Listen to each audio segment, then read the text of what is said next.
Westinghouse. Westinghouse Studio One. Out of 70 years of leadership in research, out of the vision of America's most advanced engineers, out of the widest kind of experience in electrical manufacturing, come products for home, farm, and industry that bear this respected mark. This mark of quality, the mark of Westinghouse. You can be sure if it's Westinghouse.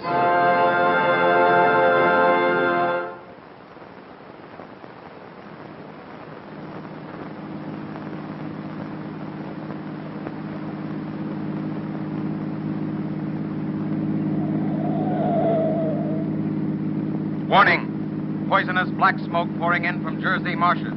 Reaches South Street. Gas masks useless. Urge population to move into open spaces. Automobiles use route 7, 23, 24. Avoid congested areas. Smoke now spreading over Raymond Boulevard.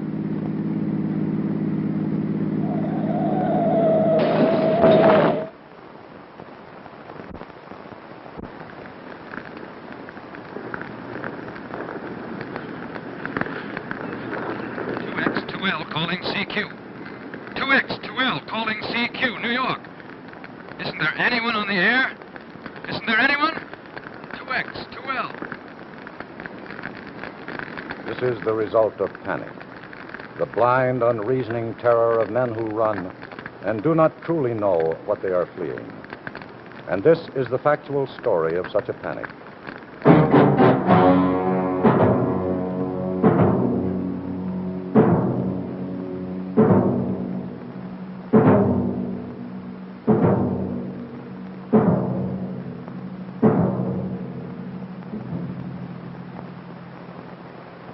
Good evening. I'm Ed Murrow, and this is the story of the night America trembled. It was October 30th, 1938. A night rather like other October nights in other years, except for perhaps two factors. First, it was a year in which the nations of the world, at peace for almost 20 years, had recently seen shattered their comfortable illusion of security. 2,000 miles away, across an ocean now realized to be no longer a safeguard against invasion, the arrogant demands of a power-hungry dictator had short weeks before forced haughty Britain and proud France to agree to the humiliating peace of Munich. Thus, point one, that world events had left men shaken and unsure, hence open to emotional attack against their reason, against their intelligence, and their logic. Point two is somewhat harder to accept, but it's equally valid. It can be traced back countless centuries, beyond civilized mankind's reasoned fear of war, to primitive man's instinctive terror of the great unknown. For October 30th was that mysterious night when dark tradition tells us fiends and demons walk the winds of the world. The one night of the year when even sensible men believe that almost anything can happen. The eve of Halloween, 1938. And in a radio studio of the Columbia Broadcasting System in New York City, the actors and staff of the Mercury Theater on the air were putting the final touches to what was frankly a terror tale, which was to go on the air within a few short minutes. We see them now in the final moments of rehearsal with their director.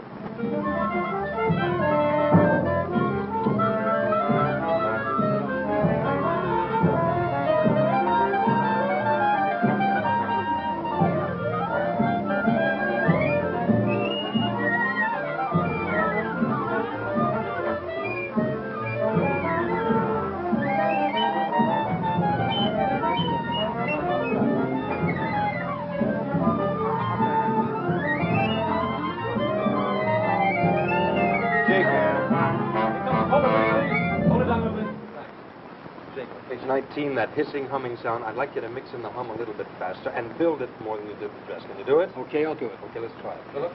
19? Yeah. Yeah, Get up I got it. About here. Mm-hmm. Yeah. The captain and two policemen advance with something in their hands. Yes, I can see it now. It's a white handkerchief tied to a pole, a flag of truce. If those creatures know what that means, what anything means... Now, wait! Wait, something's happening. A humped shape is rising out of the pit. I can make out a small beam of light against the mirror. What's that? There's a jet of flame springing from that mirror, and it leaps right at the advancing men. It strikes them head on. Good Lord, they're turning to flame. Well, that ought to scare the daylights out of them. It does me, and I've been rehearsing it for hours. You never can tell. Radio listeners are pretty blasé now. Bill? Yes, sir. The sequence where you're calling old stations, the CQ call. Page 28. Yeah. Now, build that a shade more. You think you're the last man alive on Earth, so let's have a little more desperation, huh? I don't want to ham it up. Well, it's pure fantasy. Play with all the stops out, okay? Okay. All right. 15 minutes? Right. Okay. All right, everybody, take 10. Positions at 7:55. In October of 1938, the Columbia Broadcasting System radio network consisted of 110 affiliated stations in 44 states. There was practically no sizable community in America which could not be reached by CBS broadcasts.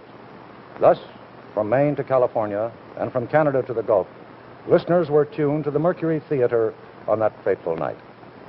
In the eastern United States, the area closest to the scene of fictitious peril, reaction was most vivid and violent. However, it should be remembered that in their behavior, these Easterners were not unique. Everywhere, emotions and reactions were the same. Panic struck universally out of the dark but peaceful sky on a night that began quietly enough.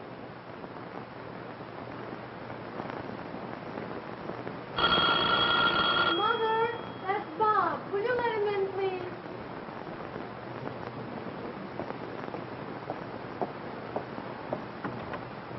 Hello, Bob. Good evening, Miss Morgan. Come on in. Mary will be down in a minute. Thank you. Hello, Mr. Morgan. Hello, Bob. Nice out? Yes, sir. It's swell. Getting chilly? No, it's just right. Perfect football weather. You see the game yesterday? You bet I did. 14-0. Pretty good team this year, huh? 7th in the national ratings. We ought to be first, too. We haven't even been scored on yet. Those 7 Iron Dukes. Think they'll make the Rose Bowl? Well, I'll tell you, I think if we can get by Syracuse and Pitt, we got a good chance. Hi, But if we- Bob. Hi there. Sorry to keep you waiting. That's okay. We got plenty of time. Second show doesn't start for an hour. Oh, where are we going? I thought maybe the Alto, Oh, what's playing there? Ginger Rogers and Fred Astaire and Carefree. You seen it? No, but I'd love to. Good night, Dad. Bob, don't keep her out too late. No, sir. Good night, Mom. Good night, dear. Night, Bob. Good night, Miss Morgan. What's on tonight, Dad? What time is it? Oh, getting on to 8. CBS, the Mercury Theater, NBC, Edgar Bergen and Charlie McCarthy. Charlie McCarthy. I like him. Let's listen to that.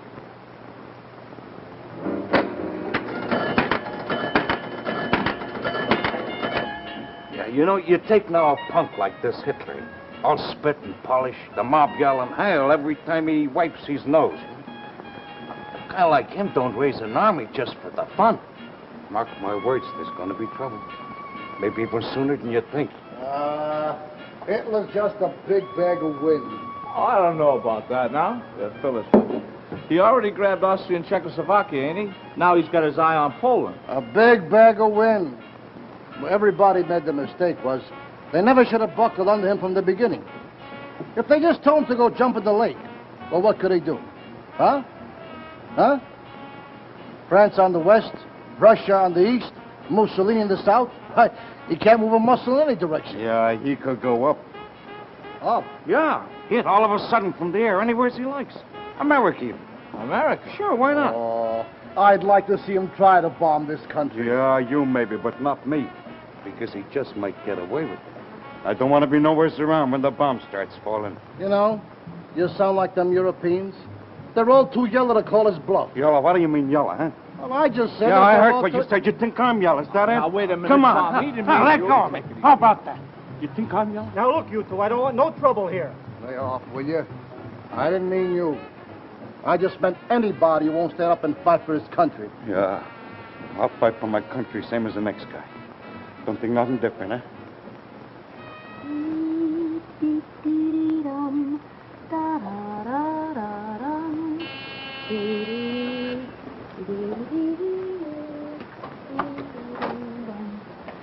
babysitter? I imagine. Good. What's your hurry? It's not 8 yet.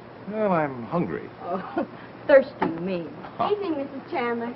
I'm not late, am I? No, Millie, right on time. Is the baby in bed? Mm-hmm. And asleep. You remember when to feed him? Yes, ma'am. 10 o'clock. Right. The bottle's in the refrigerator. You remember how to warm it up? Yes, ma'am. Oh, I left milk and sandwiches in the refrigerator, too. So help yourself. We won't be gone too long. I'll be all right, Mrs. Chandler. I brought my homework, so I've got plenty to do till you get back. Yeah, well, hold down the fort, Millie. We'll be at the country club. I left the phone number on the telephone pad in case you need it. We'll get along just fine. Good night, Millie. Good night, Mrs. Chandler.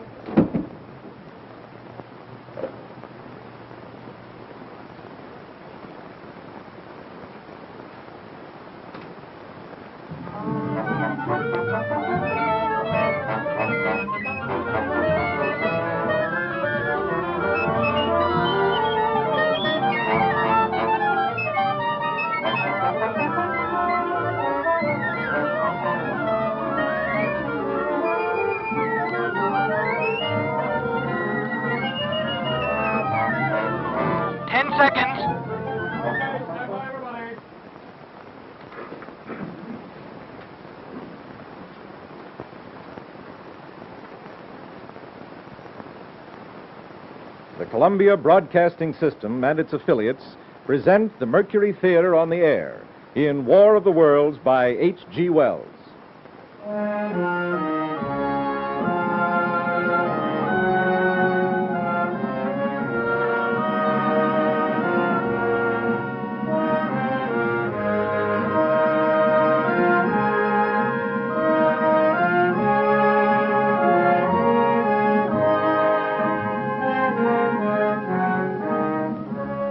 Ladies and gentlemen, the host of the Mercury Theater. We know now that in the early years of the 20th century, this world was being watched closely by intelligences greater than man's, and yet as mortal as his own. We know now that as human beings busied themselves about their various concerns, they were scrutinized and studied perhaps almost as narrowly as a man with a microscope might scrutinize the transient creatures that swarm and multiply in a drop of water.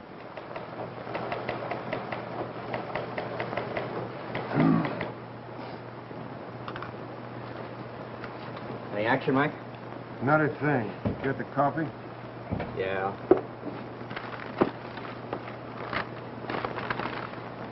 You said black, didn't you? Yeah, that's right. It's yours, then. Thanks. 154 calling PD 1. 154 calling PD 1. 154. This is PD1. Come in. Mac, give me a rundown on a New Jersey license 3F92. Repeat, New Jersey license 3F92. Run down on New Jersey license 3F92. Will do. Hold on. Wainwright again. Who else? Does he think they're all stolen cars? He calls in about 20 a night. That's what you call an obsession. He reads too much Dick Tracy. That could be.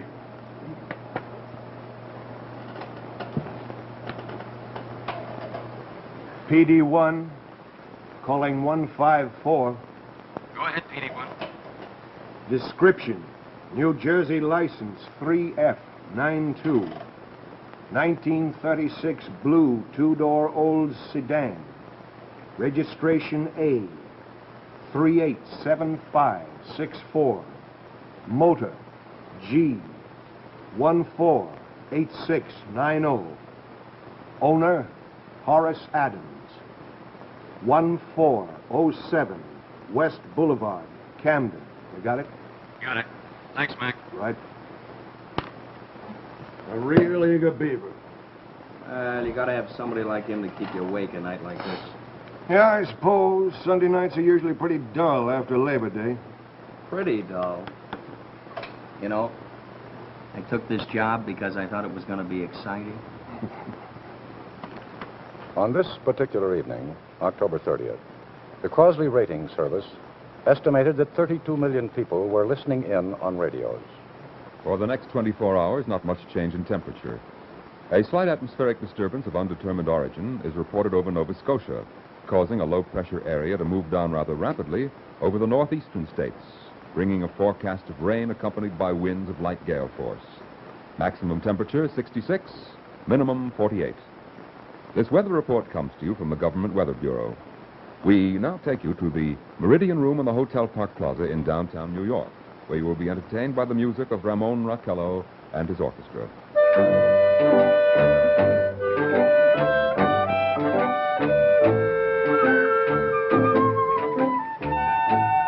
Good evening, ladies and gentlemen. From the Meridian Room in the Park Plaza in New York City, we bring you the music of Ramon Raquello and his orchestra.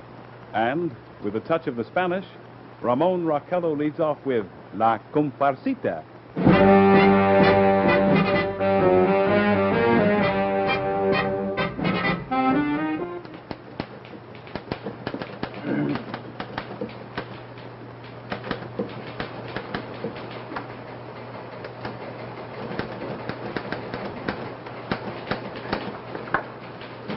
Thanks, Tommy.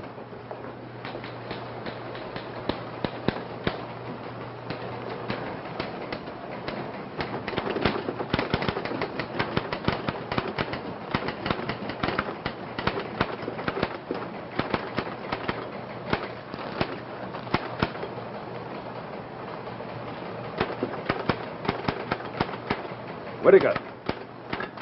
You writing that Rocky Mount crash? Yep. Almost finished. How much copy you got on it?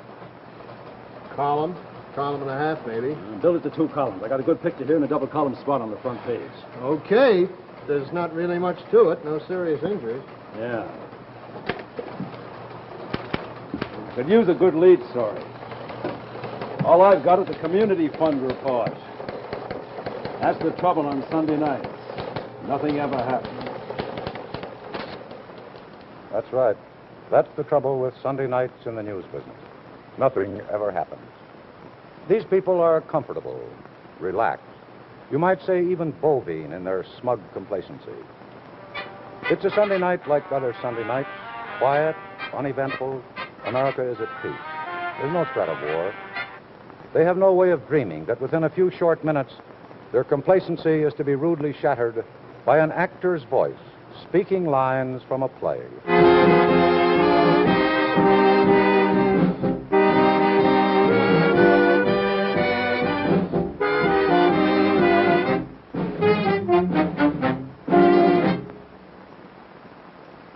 Ladies and gentlemen, we interrupt our program of dance music to bring you a special bulletin from the Intercontinental Radio News. The opening words, the words that shook a nation. At 20 minutes before 8 Central Time, Professor Farrell of the Mount Jennings Observatory, Chicago, Illinois, reports observing several explosions of incandescent gas occurring at regular intervals on the planet Mars. The spectroscope indicates the gas to be hydrogen and moving toward the Earth with enormous velocity. Professor Pearson of the observatory at Princeton confirms Farrell's observation and described the phenomenon as, quote, like a jet of blue flame shot from a gun, unquote. We now return you to the music of Ramon Raquello, playing for you in the Meridian Room of the Park Plaza Hotel, situated in downtown New York.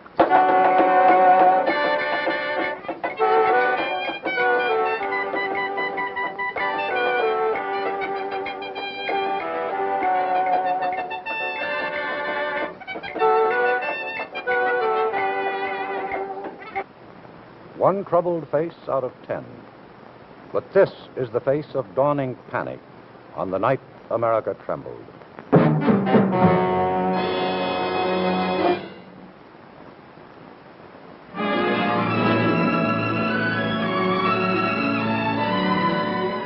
And now, a word from John Cameron Swayze. Ladies and gentlemen, good evening to you. When scientists learned to split the atom, they found that it released something. It was energy in the form of heat. But it wasn't much from just one atom, so they set up a chain reaction like this.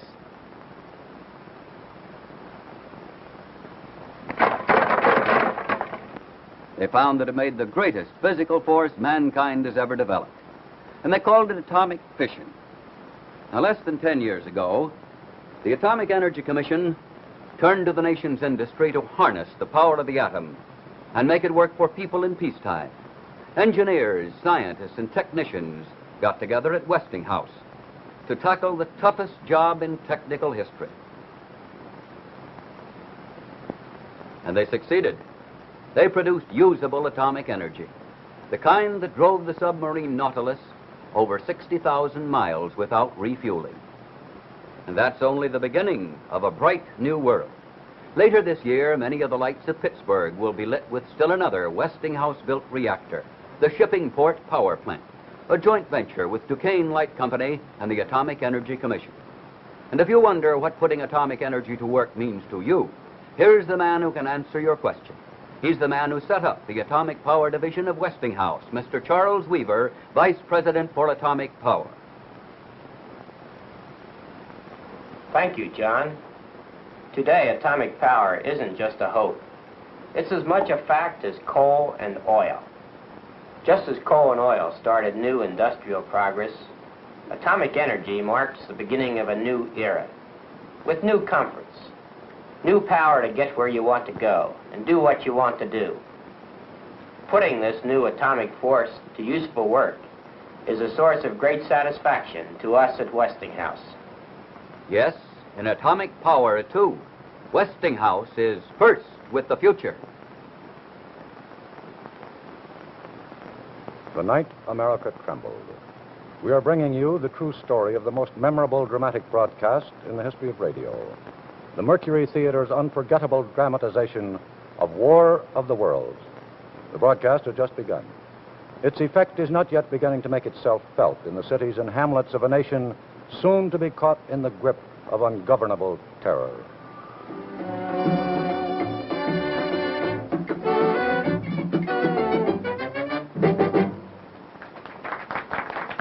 Now a tune that never loses favor.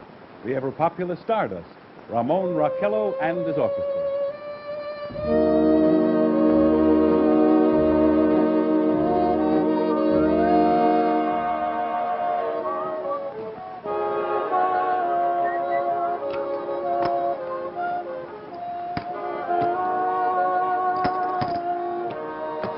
Cards, gentlemen. 3. You flop. Senator Mega Masons, will you please? One big one? Oh. Okay, dealer takes 2. Opener bets. Check the one card drawer. Check. Ladies and gentlemen, following on the news given in our bulletin a moment ago, Try the to Government find out. Meteorological Bureau has Okay. requested the large I'll up your observatories quarter. of the country to keep an astronomical watch on any further disturbances occurring on the planet Mars. Due to the unusual nature of this occurrence, we have arranged an interview with the noted astronomer, Professor Pearson, who will give us his views on the subject. In a few moments, we will take you to the Princeton Observatory at Princeton, New Jersey. We return you until then to the music of Ramon Raquello and his orchestra. Who cares? You turn that off. Turn it off. I'm studying. If you want to study, go up to your own room. I'm the gregarious type, okay?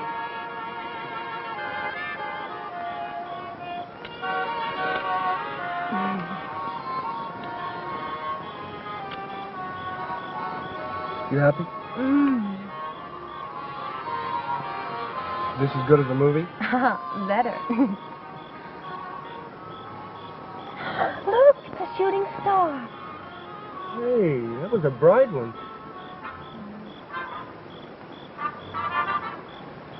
Cigarette? Thank you.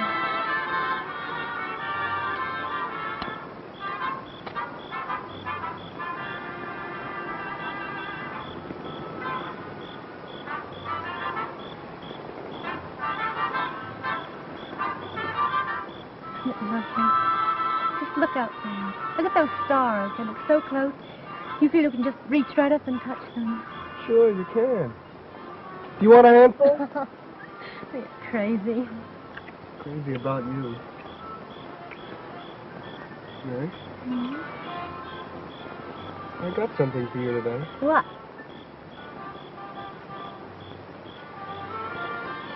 This.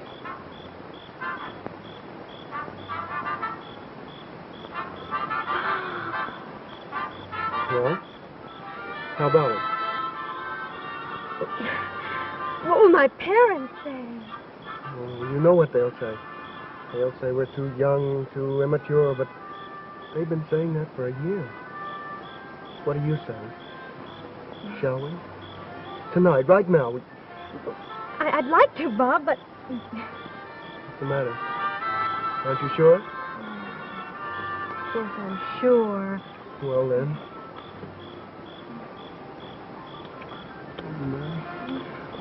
I know a justice of the peace, and we could be there in an hour.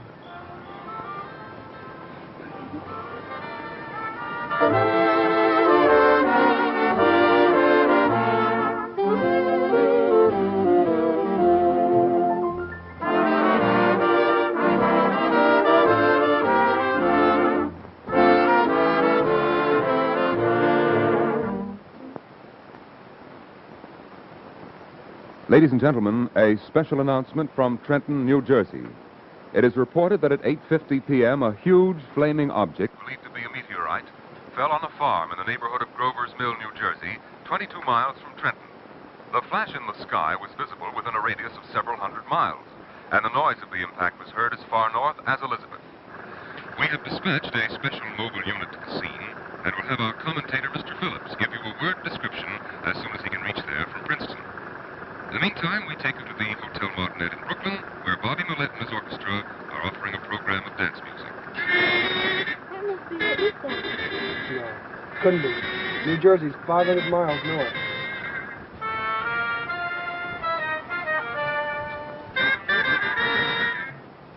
We take you now to Grover's Mill. Ladies and gentlemen, this is Carl Phillips again at the Wilmouth Farm, Grover's Mill, New Jersey. Professor Pearson and myself made the 11 miles from Princeton in just 10 minutes. Well, I hardly know where to begin to paint for you a word picture of the strange scene before my eyes. I guess that's the thing directly in front of me, half buried in a vast pit. Must have struck with terrific force. The ground is covered with splinters of a tree it must have struck on the way down. Now, what I can see of the object itself doesn't look very much like a meteor, at least not like the meteors I've seen. It looks more like a huge cylinder. The color is sort of yellowish white. Curious spectators now are pressing close to the object in spite of the efforts of the police to keep them back. One man wants to touch the thing. He's having an argument with a policeman. And the policeman wins. Now, ladies and gentlemen, there's something I haven't mentioned in all this excitement, but it's becoming more distinct. Perhaps you've caught it already on your radio. Listen. You hear it? It's a curious humming sound that seems to come from inside the object. Now, I'll move the microphone closer. Now, here we are. Now, we're not more than, 25 feet away. Can you hear it now?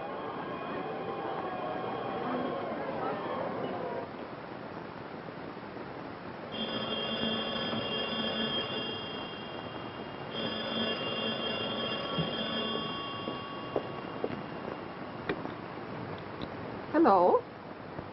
Oh, hello, Molly. No, I'm just waiting here for Paul and his wife. We're going to church. The radio? No, I haven't. Why? What? Well, just for a minute, perhaps. Thanks, Molly. The thing is smooth and, as you can see, of cylindrical shape. Just a minute. Something's happening. Ladies and gentlemen, this is terrific. This end of the thing is beginning to flake off. The top is beginning to rotate like a screw. The thing must be hollow. Hey, she's a-moving. Look, the darn thing's unscrewing. Keep back there. Keep back, I tell you. Hey, maybe there's men in it trying to escape. It's red hot. They'll burn to a cinder. Keep back there. Keep those idiots back.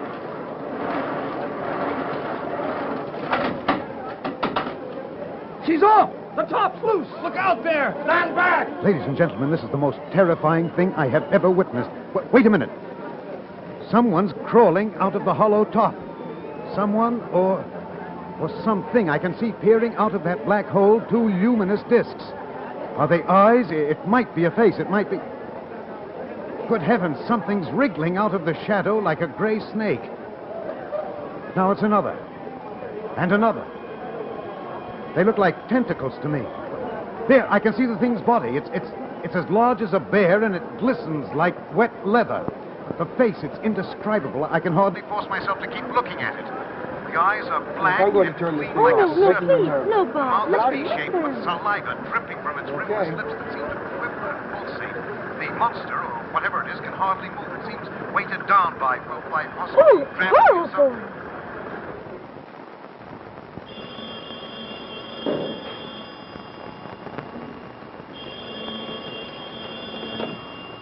Times Royal City desk. A what? Wait a minute. Hey, Johnny, you got anything on the wire about a meteor falling in New Jersey? No, ma'am, we haven't got anything on it. Nothing at all. No, ma'am. Don't mention it. What do you suppose is ailing her? Why? What's up? She said she heard something on the radio about a meteor landing in New Jersey carrying Martian monsters. Boy, people. So, the Mercury Theater on the Air blithely proceeds with its dramatization of H.G. Wells' War of the Worlds. The actors, of course, have no way of knowing their performance is sowing the seeds of panic amongst hundreds of thousands who believe they're actually hearing a factual report. But others are beginning to feel its impact. For instance, the officers on duty at the State Police and Fire Dispatcher's Office in Trenton, New Jersey.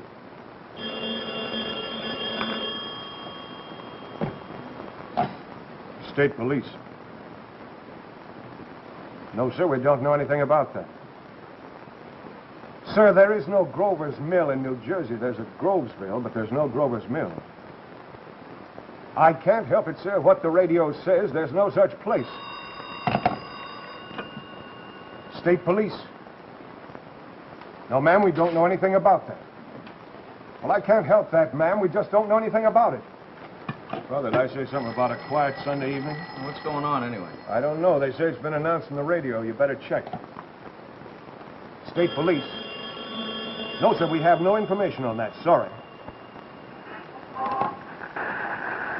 We are bringing you an eyewitness account of what's happening on the Wilmot Farm, Grover's Mill, New Jersey. Meanwhile, a piano interlude. That must be it. What the hell's he talking about? Grover's Mill. There's no such place. Maybe it's just a play or something. We now return you to Carl Phillips at Grover's Mill. Ladies and gentlemen, am I on? Ladies and gentlemen, here I am back of a stone wall that adjoins Mr. Wilmot's garden. From here, I get a sweep of the whole scene. I'll give you every detail as long as I can talk, as long as I can see. More state police have arrived. More state police? They're drawing up a cordon in front of the pit. State Police. No, sir, we have no information on that yet. We're checking it now. All right. Just wait till next year, you'll see. Oh, next year. Always next year. The Dodgers ain't won a pennant since 1920. That means they're never going to win another, huh? Probably. Boy, I wish I knew all the answers like you do, you know. Come on, you guys. Why are you two always arguing? Mike, have you heard? Heard what? About the Martians. A spaceship full of Martians landed near Trenton, 50 miles from here. It's on the radio now. Martians? Well, that's what the guy said. What guy? Well, some guy on the radio, some professor from Princeton. The state cops are out there now. The captain and two policemen advance with something in their hands. Yes, I can see it now. It's a white handkerchief tied to a pole, a flag of truce. If those creatures know what that means, what anything means... Wait, something's happening. A hump shape is rising out of the pit. I can make out a small beam of light against the mirror. What's that? There's a jet of flame springing from that mirror, and it leaps right at the advancing men. It strikes them head on. Good Lord, they're turning into flame. Now the whole field's caught fire. The woods, the barns, the gas tanks of automobiles, it's spreading everywhere. It's coming this way, about 20 yards to my right.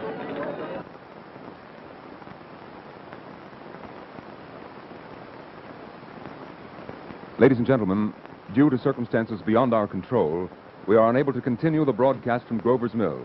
Evidently, there is some difficulty with our field transmission. However, we will return you to that spot at the earliest opportunity. Well, come on. In the meantime... Come on, we gotta get down there fast. I got a car. Down where? Down at Grover's Mills. Well, where's Grover's Mills? Somewhere near Trenton, I think. Oh, now, wait a minute, fellas. We don't know what this is all about. Oh, don't know. It's like I told you. It's the Nazis. The guy on the radio said it was monsters from Mars. It's Nazi air raids. Come on. We gotta get there. Hey, you guys, wait for me.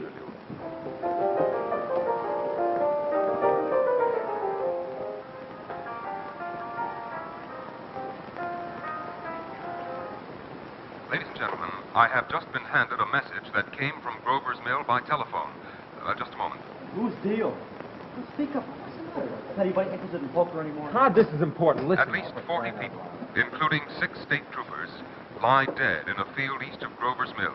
Their bodies burned and distorted beyond all possible recognition. Ladies and gentlemen, the next voice you hear will be that of Brigadier General Montgomery Smith, commander of the state militia at Trenton, New Jersey. Trenton, that's where my family lives. Listen. I have been requested by the governor of New Jersey to place the counties of Mercer and Middlesex as far west as Princeton and east to Jamesburg under martial law. 4 companies of state militia are proceeding from Trenton to Grover's Mill and will aid in the evacuation of homes within the range of military operations. Thank you. You have just been listening Sure, to you heard that. They're calling us the Army. Hey, my folks, I think I better call. Now, take it easy, Buzz. They're all right. How do you know I'm going to call? Coming in. Strange creatures Listen, how far is that from here? crawled back into Couple their hundred kit miles. and made no attempt Come on, let's play cards. to the efforts of the firemen to No, recover hear me bodies out. and I don't want to extinguish play. the fire. Combined fire departments of Pete's Mercer sake. County are fighting the flames which menace the entire countryside. We have been unable to establish any contact with our mobile unit at Grover's Mill, but we hope to be able to return you there at the earliest possible moment. Something moving, solid metal, kind of a shield-like affair rising up out of the cylinder. It's standing on legs, actually rearing up on a sort of metal framework. Now it's reaching above the trees and the searchlights are on it. Hold on! Ladies and gentlemen, I have a grave announcement to make. Incredible as it may seem, both the observations of science and the evidence of our own eyes lead to the inescapable assumption that those strange beings who landed in the Jersey farmlands tonight are the vanguard of an invading army from the planet Mars. Mars? Bob, turn around. Go back. Bob, I want to go home. I want to go home.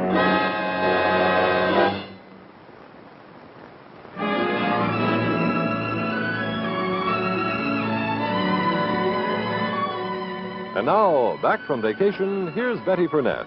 Welcome back, Betty. Thank you. It's very nice to be back. And now, I want to show you an exciting new symbol. And here it is. The symbol that represents the very newest ideas in home appliances. New design, new performance. It's the shape of tomorrow from Westinghouse. And now, here's the exciting shape of tomorrow in brand new 1958 Westinghouse laundry equipment. The 1958 Spacemate. Here, you'll find the shape of tomorrow in this modern new design. The shape of tomorrow a new convenience, too. Imagine a clothes dryer that operates right on top of the laundromat and takes up only 25 inches of space. And look, now push-button controls for the most accurate washing and drying yet. And here is the exciting new custom Imperial laundromat and dryer. You'll see the shape of tomorrow in this style light control panel that lights up like this. Push-button controls that give 5 wash and 2 rinse temperatures. And that same stunning control panel lights up this twin electric clothes dryer. Push-button controls here, too, give you just the right drying for every kind of fabric. And here, the shape of tomorrow means the very last word in convenience in this beautiful Westinghouse wash and dry combination. It takes just 2 minutes of your time to load clothes and set the dials. And your clothes are beautifully washed and properly dried, all automatically. In every laundromat, there's the famous revolving agitator that washes cleaner, rinses better, and even cleans itself. And every dryer has new, improved, direct airflow drying. See the 1958 Westinghouse Shape of Tomorrow laundromats and dryers now. The most advanced and the most complete line of home laundry equipment made today. And remember, too, you can be sure if it's Westinghouse. October 30th, 1938. The Night America Trembled. The impact of the Mercury Theater's broadcast of H.G. Wells' War of the Worlds is as devastating as it is unexpected. The Columbia Broadcasting System and its affiliated stations, the newspapers, the police and fire departments of the whole nation all are being deluged by a Niagara of calls from frenzied listeners who believe the radio drama to be the real thing. More than 1 million listeners from coast to coast are caught in the grip of a contagious mass hysteria, and they flee in terror from an incredible bogeyman, mythical invaders from the planet Mars. Strewn over the battle area from Grover's Mill to Plainsboro, crushed and trampled to death under the metal feet of the monster, or burned to cinders by its heat ray. Langham Field, Virginia. Scouting planes report 3 Martian machines visible above treetops, moving north toward Somerville with population fleeing ahead of them. Heat ray not in use. Although advancing at express train speed, invaders pick their way carefully. One moment, please. Here is a bulletin from Basking Ridge, New Jersey. Coon hunters have stumbled on a second cylinder similar to the first, embedded in the great swamp 20 miles south of Morristown. Hello? Is this the country club? I want to speak to Mr. or Mrs. Chandler. And hurry. Please hurry. Can be opened and the fighting machine rigged. They are taking up position in the foothills Hello? of Manchon Mountain. Mr. Chandler, this is Millie. Can you come home, please, right away? No, the baby's all right. It's the Martians. Yes, Martians. Do you mean you haven't heard? Oh, Mr. Chandler, it's all over the radio. Awful things are happening. The Martians have landed in New Jersey with flamethrowers and poison gas, and they've killed everyone in Trenton. We've got to get out of here, Mr. Chandler. They'll kill us all. Enemy machines. Now, 3 No, I'm not hysterical. It's just that... over houses and trees. Yes, They're evident yes, I'll wait till you get here. But hurry. South of Morristown. Hurry. Machines also sighted by telephone operator east of Middlesex, within 10 miles of Plainfield. Here's a bulletin from Winstonfield, Long Island. Fleet of Army bombers carrying heavy explosive flying north in pursuit of enemy.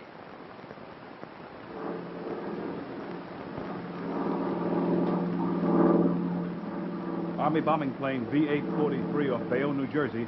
Lieutenant Boat commanding 8 bombers reporting to Commander Fairfax, Langham Field. This is Boat reporting to Commander Fairfax, Langham Field.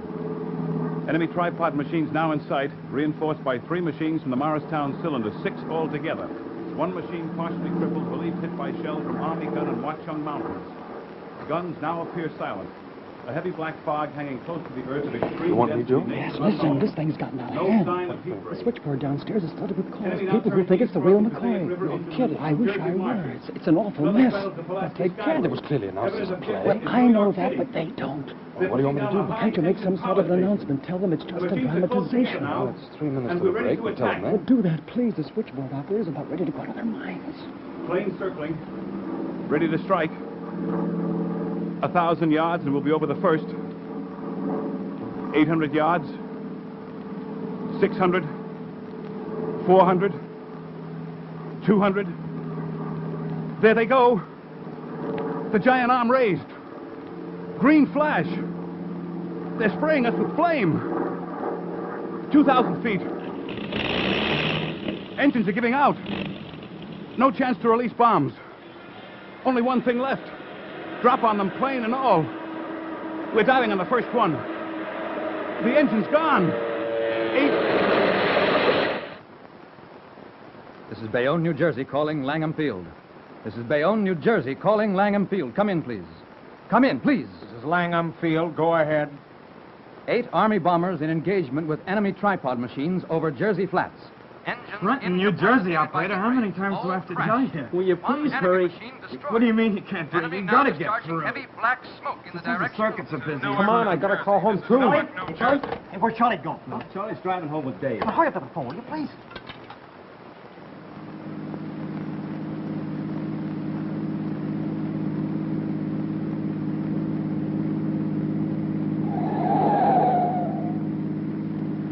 Warning. Poisonous black smoke pouring in from Jersey marshes. Reaches South Street. Gas masks useless. Urge population to move into open spaces. Automobiles use Route 7, 23, 24. Avoid congested areas. Smoke now spreading over Raymond Boulevard.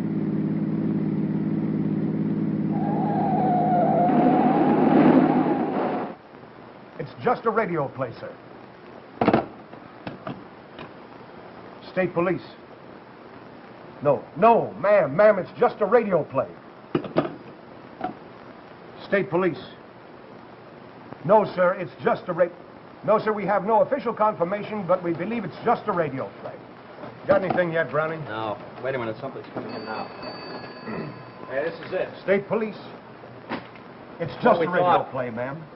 Attention Yes. all units. Attention We're not all sure we units. think so. There is Yes. no invasion You're from welcome. Mars. The invasion panic is the result of a radio broadcast. Repeat, there is no invasion from Mars.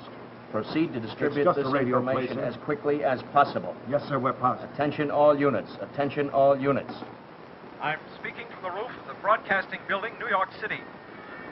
The bells you hear are ringing to warn people to evacuate the city as the Martians approach. Estimate that in the last 2 hours, 3 million people have moved out along the roads to the north. Hutchison River Parkway still kept open for motor traffic.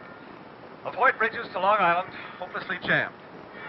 All communication with Jersey Shore closed 10 minutes ago. No more defenses. Our army wiped out. Artillery, Air Force, everything wiped out. This may be the last broadcast. We'll stay here to the end. Oh, Jane, it's the end of the world. We're all going to die. I just heard it on the radio. Give me a ticket. Anywhere. As far as this will take me. And hurry. The Martians are coming. Black smoke drifting over the city. People in the streets see it now. They're running towards the East River. Thousands of them dropping in like rats. Now the smoke's spreading faster. It's reached Times Square. They're falling like flies. Now the smoke is crossing 6th Avenue, 5th Avenue. It's 100 yards away, 50 feet. What on earth's the matter with you? The babies, the monsters! The monsters are going to kill us! Now, monsters, what monsters? What are you... The radio! Radio? Dead. The announcer must be dead. 2X2L calling CQ. 2X2L calling CQ. 2X2L calling CQ, New York. Isn't there anyone on the air? Isn't there anyone? 2X2L. It's just a radio play, sir. The whole city must have gone nuts. You mean the whole nation? The AP says the same thing's happening everywhere. This is the lead story I wanted, and I can't even find time to remake the front page. When is this ever going to end? It's just a radio play, man. No, ma'am. There is no invasion. It's just a radio play. Engine Company 5 and Chemical 3 to Somerset and Hey, Ward. where's Grover's Mills? What? We come to volunteer. Volunteer? Yeah, the Nazi war place where they land. Oh, it's the Martians. No, Somerset and Ward. There are Attention no all Martians. units. There are no Attention all Nazis. units. It's just a radio There's play. no Now go invasion home. from Mars. Repeat. A radio There's play? no That's invasion all. Now from beat it. Mars. Get out of here. The invasion... But, Chief, it was clearly announced as a play. Here's a publicity release in tonight's paper. Now, listen. When the Mercury Theater on the Air broadcasts over the Columbia Network at 8 p.m., they will do H.G. Wells' War of the Worlds. This is one of the first shows about Martians. It tells how the octopus-like creatures from Mars lay waste the Earth until there are only a few humans left. Yes, that's absolutely right. Every paper. Well, how clear can you make a thing? All they had to do was check. Nobody in his right mind would believe it. Here for Rudy Valley for 3 days. I'm getting hungry. Hungry? Yeah. Well, I'm the one that's hungry. I tell you, Charlie, I'm so starved, I could almost... Don't look at me that way. No, I'm just getting those things. I don't What's the matter? What's going on here? It's a meteor, No, sir. it's the Martians. They're coming after us. They're destroying the world. Martians? What are you talking about? It's on the radio. We've been listening to the radio ever since you left. We haven't heard anything about it. I don't get it. It ought to be on every station, I'm Turn sure. to CBS. This is your host, ladies and gentlemen. Out of character to assure you that the War of the Worlds has no further significance than as the holiday offering it was intended to be. The Mercury Theater's own radio version of dressing up in a sheet and jumping out of a bush and saying boo. Starting now, we couldn't soap all your windows and steal all your garden gates by tomorrow night, so we did the next best thing. We annihilated the world before your very ears and utterly destroyed the Columbia Broadcasting System. Now, you will be relieved, I hope, to learn that we didn't mean it, and that both institutions are still open for business. So, goodbye, everybody, and remember, please, for the next day or so, the terrible lesson you learned tonight. That grinning, glowing, globular invader of your living room is an inhabitant of the pumpkin patch. And if your doorbell rings and nobody's there, that was no Martian. It's Halloween.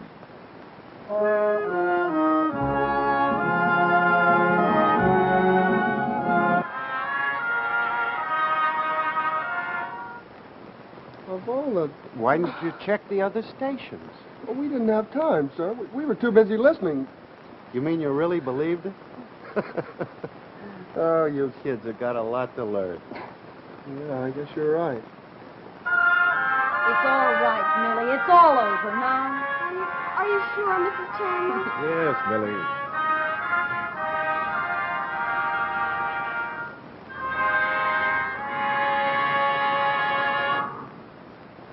This is CBS, the Columbia Broadcasting System. For the listeners who tuned in to the Mercury Theater on the air broadcast tonight and did not realize that the program was merely a radio adaptation of H.G. Wells' famous novel, The War of the Worlds, we are repeating the fact, made clear 4 times on the program, that the entire content of the play was entirely fictitious. But I don't understand. Well, it was just a radio play, Millie. I can't believe it. It was so real. Ah, yes, it was so real. So real that it completely fooled poor Millie and more than 1 million others, who slowly came to their senses and realized they'd been panicked by a colossal Halloween joke. And what were their reactions? Well, many laughed, with perhaps just a touch of hysterical relief in their laughter. Me scared? Of course not. I knew it was a play all the time. Sure, me and the old woman, we run down the streets, mingle with the crowds, but we wasn't scared ourselves, just for the kicks. See how the others was taking it. You know what I mean. Others were somewhat indignant. A fine trick to play on people. My sister passed out. All the kids were screaming their heads off. The whole house was in an uproar. Is that what you call entertainment? And still others were furiously angry. Hello, CBS? Say here, what are you going to do about me? I'm 300 miles from home without a penny in my pocket. Where am I calling from? Buffalo, New York. That's where I'm calling from, and it's all your fault. So the reactions of the period. But there is one thing we must not overlook. All this took place in 1938, in a less sophisticated yesteryear that did not know the atom bomb, guided missiles, and rockets that may shortly fly to the moon. 20 years ago, the concept of an alien race was novel to us, hence alarming. Today, we realize that Mars is very near, closer perhaps in time than we imagine. There is every reason to believe that long before the Martians come to us, we will go to them. I wonder if we'll panic them as they did us on the night America trembled.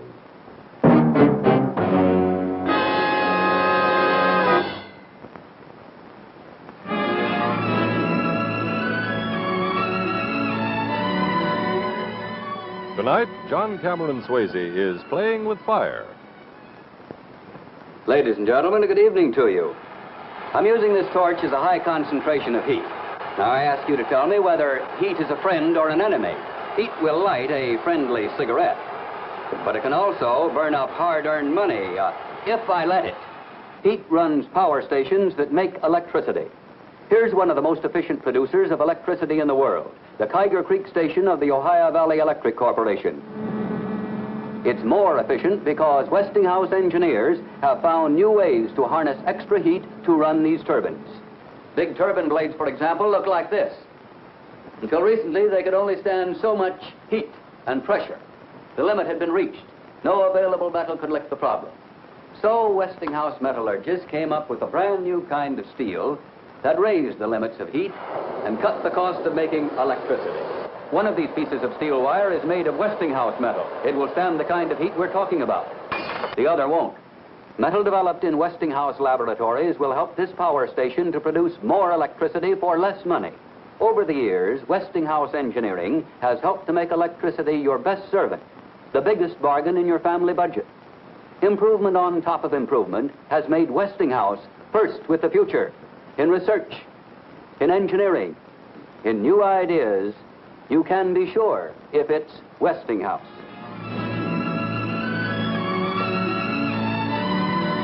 Westinghouse products seen on tonight's program are made in Mansfield, Ohio, and in Pittsburgh and Philadelphia, Pennsylvania. Your friends and neighbors at the more than 60 Westinghouse plants throughout America hope you enjoyed tonight's play.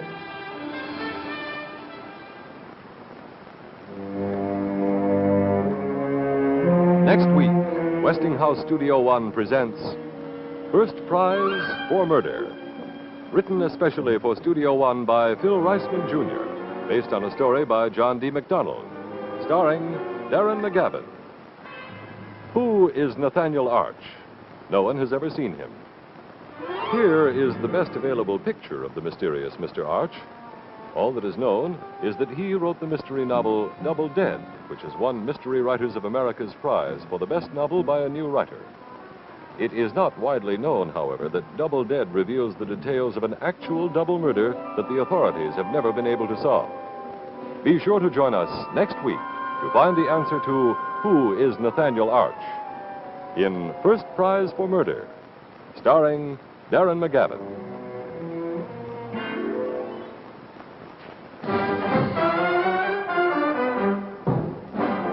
2 weeks from tonight, Westinghouse Studio One brings you the first part of the exciting drama, Mutiny on the Shark, written especially for Studio One by Max Ehrlich, starring Richard Basehart.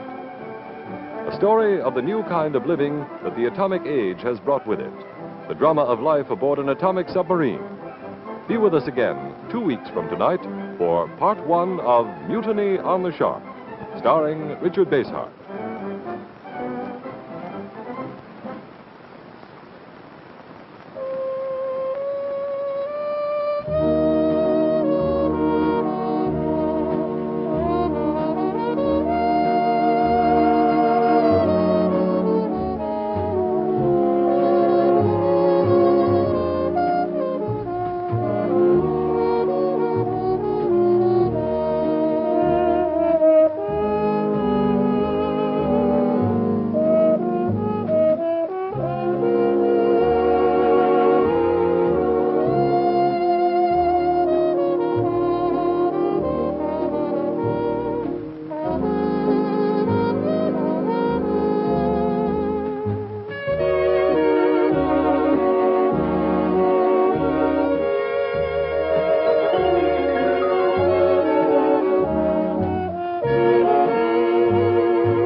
No more burning your fingers reaching for toast.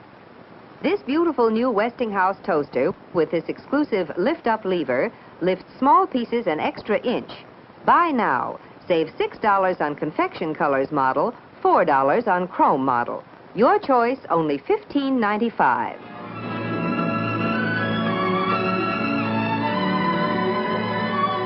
Studio One gratefully acknowledges the cooperation of Paramount Pictures, whose current release is Cecil B. DeMille's 10 Commandments.